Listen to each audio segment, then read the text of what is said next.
Okay, Dexter the board game. I'm going to go over this with you and you see if it's a game that you like or that you might want to get. If you're a fan of the show, I think you're going to like it. But here's how the game works. There's 4 pawns here. 4 pawns. Obviously representing each person. You can play with up to 4 people. I've played with only 2. But the principle is going to be the same with 4.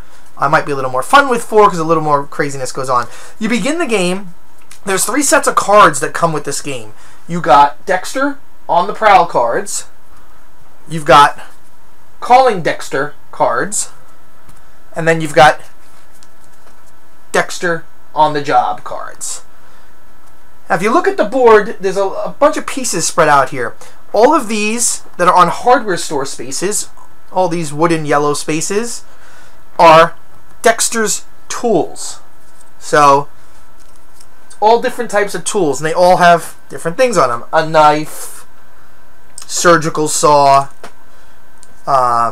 small knife, black jumpsuit. So they're all different tools that Dexter uses when he chops up the bodies. So they're all spread out in all the hardware store spaces. These spaces, which contain suspects, have a different suspect on the back of every one of these, all around the whole board there. Okay, at the beginning of the game, everybody gets a Dexter on the prowl card. On the opposite side of the card is who your suspect is going to be. And down here, the next 2 important things, it says Dexter's room and tools needed. I don't know if you can actually see that on camera without it going to focus. Hang on. Okay, this one says Suspect 0308, Dexter's room, abandoned casino storage room, location number 6. Tools needed: clear plastic windbreaker, garbage bags, and a knife. So one of the players would have this card. This is everything they would be looking for. Alright, so that player would be looking for location 6 once they get the 3 tools they need. You get tools by rolling the die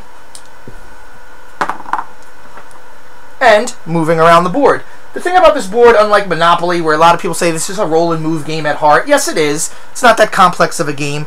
You got to follow the arrows. So here, I don't know if you can see this, I'm not going to zoom in, but an arrow up and left, here's an arrow right, so you couldn't go this way. You got to follow the arrows. You can't just go anywhere you want. But I mean, there's mild strategy when you're looking for stuff. You would follow the current arrows that you can to get to where you need. You don't know which suspect spot has your suspect, so you just got to roll and move and find it. And when you land on a suspect, you turn it over. You have to land by exact count. When you want to stop at a hardware store, you don't have to land by exact count. You can stop there and just look through them, and you pick the one you want. Next, there's spots here for calling Dexter. Whenever you land on a calling Dexter spot, you turn over one of these cards. These cards, it's someone from the show, you know, a graphic. If you know the show, it's cool, it adds to it, but it's basically your famous moves in board games. You know, miss your next turn, miss your next turn. This one's pretty funny if you know the character. The player to your left is hotter than you. Give them one of your on-the-job cards. So you'd give them one of your on-the-job cards. Now, on-the-job cards. Basically, you land on any of these white spots that say Dexter on the job, you get one of these cards. And it is a blood splatter card. Your goal is to match this bottom one, which is 010B, with a top one. This is not a match, as you can see. Okay? So, once you do get a match, hopefully I can pull one out here for you. Here we go. 01A, 01B, they do match. Okay? It makes a blood splatter.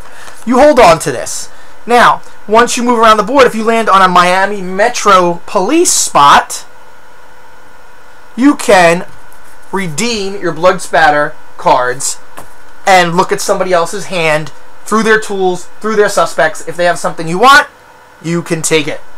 And the game continues. Now, once you do get everything, you gonna head to the marina over here because you're gonna dump the body off, and you're gonna dump them off like Dexter does in a mini garbage bag. This is totally unnecessary to the game, but I think it's pretty cool that they added it. You basically will take your suspect card, your 3 tools, and your suspect, put it in here, and once you get to the marina, you drop it on the board. But actually before that, you have to show everybody what you're putting in here so they know you're not cheating, and you actually have it. Now, on your way to the marina, other players can try and stop you. If they land on your space by exact count, they win the game. They have found you with incriminating evidence. Dexter is busted. So that's pretty much the game. It's fun. I played it because you can like steal things from people, play cards differently. Yes, like I said, a move and roll game at heart. Okay, I forgot to mention something. There's a space on the board called Harry's Code. If you land on that and you have a suspect token with you, you have to return it to the board back to a suspect spot that doesn't have a suspect on it. You only have to return a suspect that's not on your on the prowl card, because you will be picking them up also just to keep them so other players don't get them. But if you do land on Harry's Code, and if you watch the show, you gotta follow Harry's Code, and you gotta give the suspect back to the board. There's also other random spots on the board that are like in old classic board games, like here, buy donuts for work, roll again. Obviously that's from the show. But there's like miss your turn and roll again spots also scattered about the board. Alright, just wanted to mention that. Alright, so what do I think of Dexter the board game? I think it's a beer and pretzels game. Basically, it's a no-brainer. You sit around, have fun with your friends, your family, your spouse, whatever. Your spouse would be your family, right? Okay. Yeah, you move around the board, it's not just like Monopoly though, because you can move different ways, and there's a little mild strategy, nothing huge in here. If you watch the show, you like the theme of the show, it does follow that. Many board games that are based on movies and TV shows stink. I wouldn't say this one stinks. I don't remember if I mentioned it, but one complaint was that there's no Dexter on the board anywhere or on the cards, yet the game's called Dexter. This makes perfect sense, because you, the player, are Dexter. So you're Dexter. Why would you have a picture of you? You're you. So yeah, do I recommend it? Yes, I recommend it. Especially if you have gamers in your house that aren't gamers, or you're the gamer in your house and you can't get your wife to play a game, but she's a fan of this show. She would probably play this with you, because it's not too in-depth, it's not too geeky. It's just fun. That's all it is. It's fun, and that's what games are all about, having fun. So I do recommend it if you're a fan. I think I showed you everything, and just by watching this video, you could decide if it's a game that you'd like or not. Okay? Haven't seen no reviews for the game online, so I figured I'd just throw one up on YouTube. Hopefully this wasn't too long. A good way you can think of this game, it's a reverse Clue. You know, Clue, you put everybody in the envelope, you guess who it is. This one, you're trying to go get the tools, find your suspect, and then stick them in a garbage bag, and then, bloop, drop them off in the marina. Yeah. Alright, so there you go. I'm Dan. Until next time, have fun, people. Play games.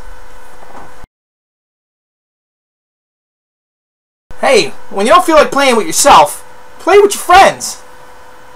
It totally came out weird.